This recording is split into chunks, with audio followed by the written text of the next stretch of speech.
Hello everyone, ഇന്ന് നമ്മൾ ചർച്ച ചെയ്യാൻ പോകുന്നത് ക്ലാസ് 7 ചാപ്റ്റർ 5 സാമ്പത്തിക സ്രോതസ്സുകൾ. തൊഴിലുകൾ. ഓക്കെ. കൃഷിപ്പണി, ഹോട്ടൽ ജോലി, അധ്യാപനം, ഫാക്ടറി തൊഴിൽ, സർക്കാർ ഉദ്യോഗം, ചികിത്സ. ഈ തൊഴിലുകൾ വരുമാനം ഉണ്ടാക്കുവാൻ സഹായിക്കുന്നത് കൊണ്ട് ഇവയെ സാമ്പത്തിക പ്രവർത്തനങ്ങൾ എന്ന് വിളിക്കുന്നു.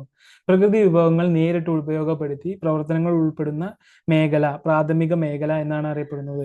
കൃഷിക്ക് കൂടുതൽ പ്രാധാന്യമുള്ളത് കൊണ്ട് കാർഷിക മേഖല എന്നും ഇത് അറിയപ്പെടുന്നു. പ്രാഥമിക മേഖലയിലെ ഉൽപ്പന്നങ്ങൾ അസംസ്കൃത വസ്തുവായി ഉപയോഗിച്ച് പുതിയ ഉൽപ്പന്നങ്ങൾ ഉണ്ടാക്കുന്ന പ്രവർത്തനങ്ങൾ നടക്കുന്ന മേഖലയാണ് ദ്വിതീയ മേഖല.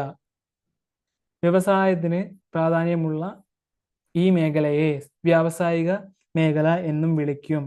പ്രാഥമിക ദ്വിതീയ മേഖലകളിലെ ഉൽപ്പന്നങ്ങൾ സംഭരിക്കുന്നതും വിതരണം ചെയ്യുന്നതും സേവന മേഖലയിലെ പ്രവർത്തനങ്ങളാണ്.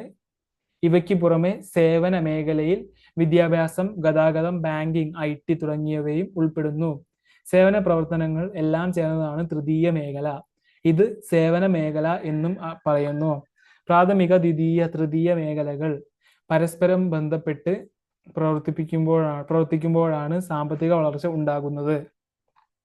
പ്രാഥമിക, ദ്വിതീയ, തൃതീയ മേഖലകളിൽ ഉൾപ്പെടുന്ന സാമ്പത്തിക പ്രവർത്തനങ്ങളെ സെൻട്രൽ സ്റ്റാറ്റിസ്റ്റിക്കൽ ഓഫീസ് CSO വർഗീകരിച്ചിട്ടുണ്ട്. അത് താഴെ പട്ടികയിൽ കൊടുത്തിരിക്കുന്നു. പ്രാഥമിക മേഖല, ദ്വിതീയ മേഖല, തൃതീയ മേഖല. പ്രാഥമിക മേഖല കൃഷിയും അനുബന്ധ പ്രവർത്തനങ്ങളും, വനപരിപാലനം, മത്സ്യബന്ധനം, ഖനനം. ദ്വിതീയ മേഖല വ്യവസായം, വൈദ്യുതി ഉൽപാദനം, കെട്ടിട നിർമ്മാണം. തൃതീയ മേഖല വ്യാപാരം, ഗതാഗതം, ഹോട്ടൽ, വാർത്താവിനിമയം, സംഭരണം, banking, insurance, business, real estate, സാമൂഹിക സേവന പ്രവർത്തനങ്ങൾ. സെൻട്രൽ സ്റ്റാറ്റിസ്റ്റിക്കൽ ഓഫീസ് കേന്ദ്ര സ്ഥിതി വിവര പദ്ധതി നിർവഹണ മന്ത്രാലയത്തിന്റെ കീഴിൽ പ്രവർത്തിക്കുന്ന സ്ഥാപനം ആണ് സെൻട്രൽ സ്റ്റാറ്റിസ്റ്റിക്കൽ ഓഫീസ് CSO. കേന്ദ്ര സ്ഥിതി വിവര പദ്ധതി നിർവഹണ മന്ത്രാലയത്തിന്റെ കീഴിൽ പ്രവർത്തിക്കുന്ന സ്ഥാപനം CSO. പ്രധാന ചുമതലകൾ: സ്ഥിതി വിവര കണക്കുകളുടെ സംയോജനവും വിശകലനവും നടത്തുന്നു.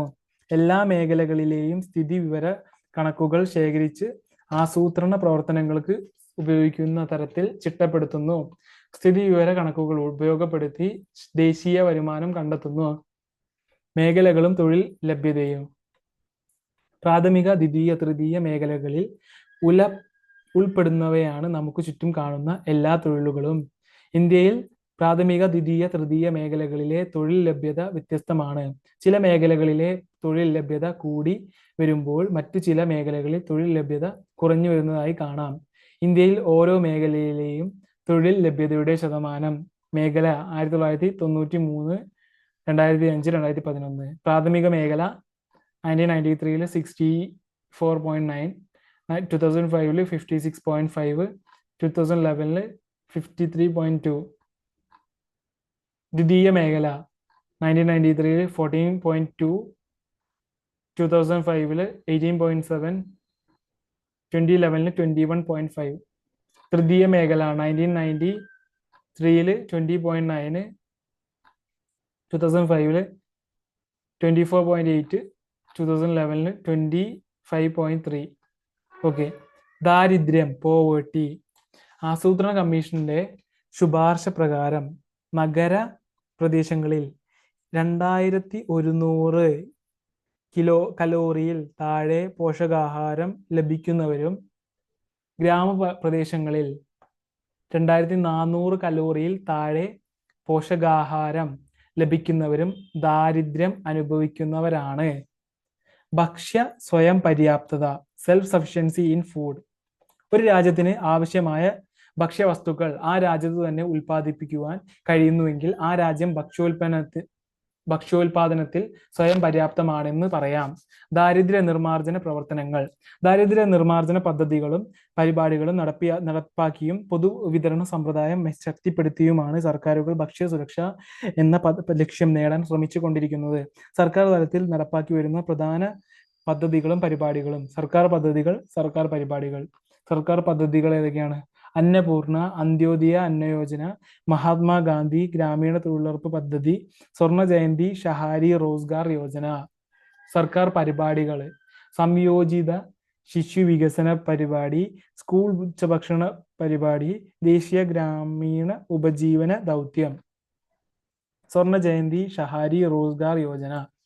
നഗരങ്ങളിലെ തൊഴിൽ രഹിതർക്ക് പ്രയോജനം.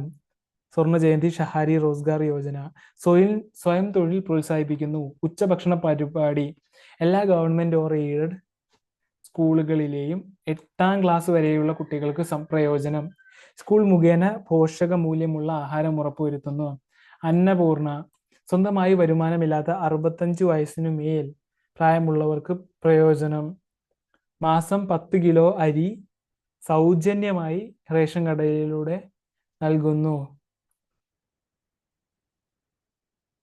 ദേശീയ ഗ്രാമീണ ഉപജീവന ദൗത്യം.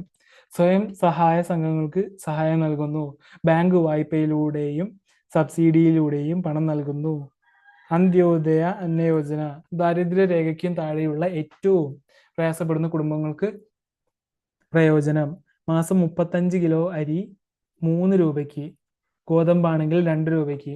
സംയോജിത ശിശു വികസന പരിപാടി അംഗൻവാടികൾ മുഖേനയാണ് നടപ്പിലാക്കുന്നത്.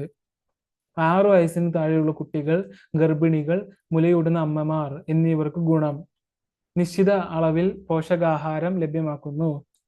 നെക്സ്റ്റ്, മഹാത്മാഗാന്ധി ഗ്രാമീണ തൊഴിലുറപ്പ് പദ്ധതി.